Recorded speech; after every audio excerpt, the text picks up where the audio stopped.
Hello and good evening, everybody.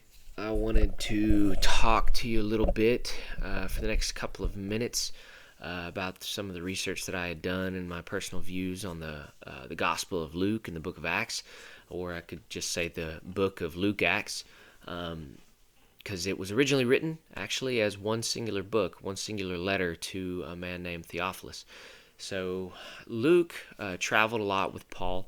Luke was a Greek. He was a physician. He was a converted Greek.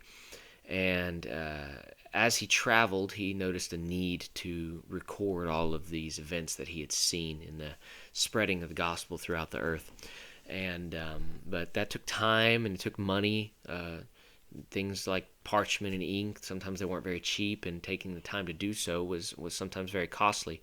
So donors like this Theophilus, whom Luke is addressing his gospel to, uh, were really, really important in that time. Theophilus was more than likely a converted Gentile, probably wealthy. He probably had many connections, political or otherwise. He more than likely would even host churches in his own home, uh, as most people who had large homes or estates were known to do so. So this was probably one of those individuals and wanted to support Luke in writing a letter recording Jesus's history, his birth, his actions, as well as the spreading of the church. The story of his death and resurrection were most important, and so this was the reason why Luke had initially wrote this book out. One of the ways that I would want to put Luke chronologically in the Bible would not be Matthew, Mark, Luke, John. It would be Matthew, Mark, John, and then Luke. That way Luke pours right into Acts. But that's just something that I would like to do chronologically with the Bible, because to me, reading Luke, it's almost like watching the first episode or the first movie of The Lord of the Rings. You can't just watch the one. You're ultimately committed to watch all three. Well, the same thing with Luke. If you read Luke, you're pretty much ultimately committed to read Acts. It just pours right into it. After Jesus' death and resurrection, we pour into Acts, or we roll right into it. Acts picks right back up at the resurrection, at the ascension, the Great Commission. Jesus gives them their commands to wait in Jerusalem. So as they are waiting, they are waiting for power on high. Pentecost pours right in. All the apostles are baptized in the Holy Spirit. They're given the power to speak in the tongues of all the people that are around them. And the people even said, we're hearing these wonderful things about God, all in our own native tongue from these apostles. And that's such a huge event, Pentecost, but it's amazing to consider it as simply a foreshadowing event, which is exactly what Pentecost really was. Pentecost was the foreshadowing event of the gospel going out to the ends of the earth, to all peoples everywhere. This was the first foreshadowing event that Luke recorded for this. Luke was greatly known for foreshadowing events. He wrote many different stories that were conclusions of prophecies, it's just amazing to see this theme continue in the book of Acts. Um, another Another unique thing about the book of Luke is he really does love to target the outcasts. Meant to talk about that earlier. He loves to target the outcasts, such as women's testimonies, which was not common for that time. The prodigal son, the famous parable, is unique to Luke alone.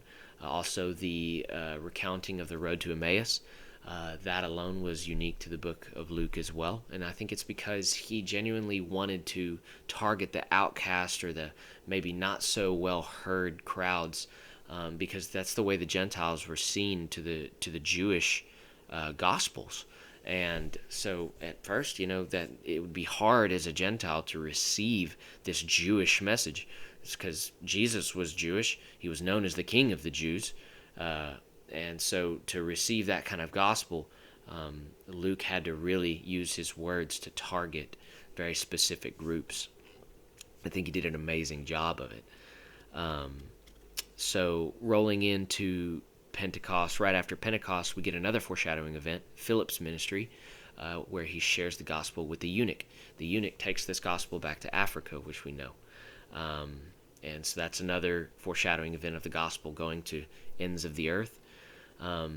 it really starts to pick up speed in Luke's or in the book of Acts when Saul of Tarsus, is converted.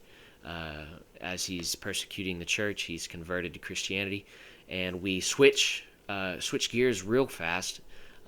Luke goes straight into Peter's experience when Cornelius, the centurion, he has a dream.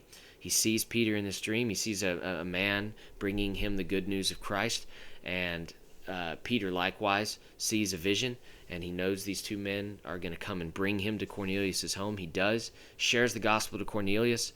Cornelius is saved. His entire household is saved.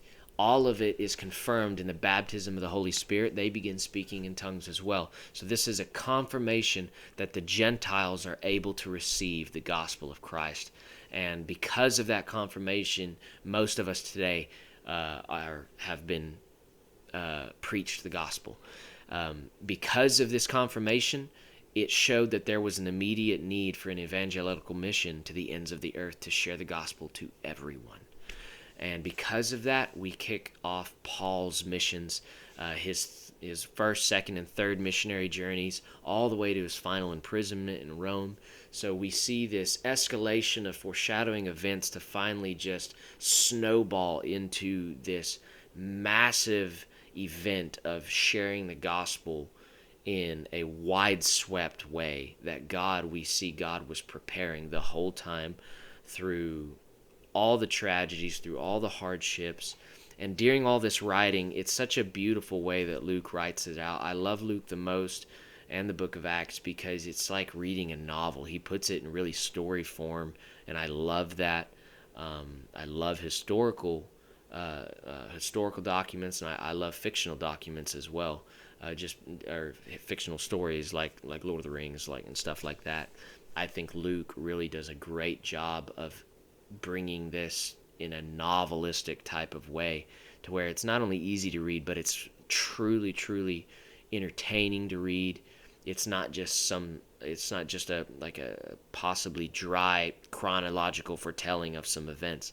It truly is a story that comes to life, and we can see that. And so I love seeing that, and I hope you really were all encouraged by this. I love you all, and God bless you, and good night.